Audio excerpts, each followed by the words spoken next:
لا ماجوريتي في الدار راهم بلا غريب، وقلت لازم ندير لهم هاد لاسوب تاع الخضره بلا فيونداشي سهله مهله وبنتها كي العاده الهبال تاع الدنيا. السلام عليكم، على بالي كامل تحبوا الوصفات تاع لي سوب، وهذه لازم تحتفظوا بها، سهله مهله وبنتها كي العاده الهبال تاع الدنيا. شوفوا هنا الحاجه الاولى، حكمت حبه بصله قطعتها مربعات، وحكمت 4 حبات هذاك البصل اللي يجي قطعتهم كامل على ضربه. هنايا عندي 2 حبات بطاطا يكونوا كبار، هنا عندي 2 حبات زروديه يكونوا موين، وحبه تاع القرعه.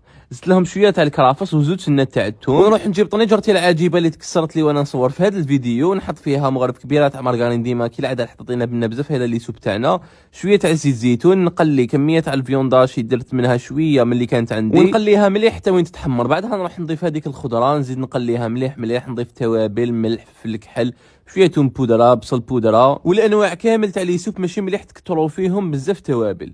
هنا زدت عليهم هذوك 2 سنات تاع الثوم، نزيد نقليهم مليح. وهنايا مرقتهم بمرق اللحم اللي لازم نغطي به كامل الخضره مليح حتى وين تتغطى، نغطي عليها ونخليها طيب. هنايا صارت الكارثه وين تشقت لي والما بدا يخرج، بدلت لها البلاصه. هذاك الفيونداشي اللي كان عندي حمرته مليح في مقله فيها شويه تاع زيت زيتون، وكملت لاصوب تاعي طيابها في الطنجره خاطر الاخرى تكسرت. وهنايا ضفت لها كاس تاع كريمه الخاصه بالطبخ، ومغرف كبيره تاع فروماج هذا اللي يجي تختيني، وكملت رحيتها مليح بالميكسور بهذه الطريقه، وتقدموها مع ديك لافيونداشي اللي حمرناها. وبصحتكم.